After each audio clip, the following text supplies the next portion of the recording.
नमस्कार दर्शक बंधु निश्चक्र ओडिशा टीवीर यही स्वतंत्र पाणीपाग बुलेटिन को आपको स्वागत करुच्ची। राज्य में एवं धीरे धीरे खरा प्रकोप बढ़िबार लगी। तेबे आसंतु जानिबा आसंता काली अर्थात शुक्रवार दिन ओडिशार पाणीपाग किभली रहिबो।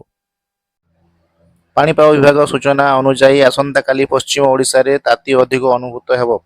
विशेषकर बलांगीर, संबलपुर, झारसुगुड़ा एवं कलाहांडी जिले में तापमात्रा 38 डिग्री सेल्सियस रु 40 डिग्री सेल्सियस मध्य रहिबार संभावना अछि। अन्यपटे उपकूल ओडिशा रे तापमात्रा सामान्य कम रहिले मध्य गुलगुली जनजीवन को अस्तव्यस्त करिबारे लागिछि। जदिओ वर्षार बड़ धरणर कौनसी संभावना नाही, तथापि अभ्यंतरीण ओडिशार किछि स्थान रे स्थानीय प्रभाव जोगु आकाश मेघुआ रहिबा सह हालुका वर्षा होइपारे। तेबे अधिकांश स्थान रे पाग सुखिला और खराटिया रहिबो।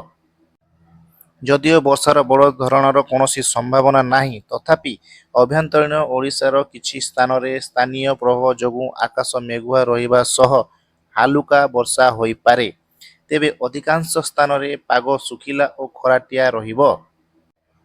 बढ़ुथिबा तातीकु दृष्टि रे रखी आमे आपणଙ୍କୁ परामर्श देउछु जे दिन 12टा रु 3टा मध्यरे अति जरूरी नथिले घरु बाहरକୁ बाहरंतु नाही।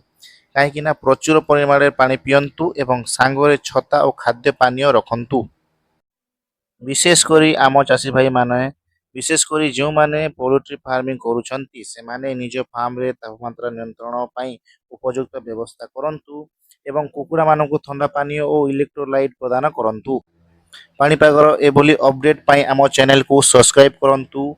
এই ভিডিওটুকু শেয়ার କରି ଅନ୍ୟମାନଙ୍କୁ ସଚେତନ କରନ୍ତୁ। ପୁଣି ଦେଖା ହେବା ଏକ ନୂଆ ରିପୋର୍ଟରେ। ଯେ ସେ ପର୍ଯ୍ୟନ୍ତ ବିଦାୟ ଦିଅନ୍ତୁ। ନମସ୍କାର।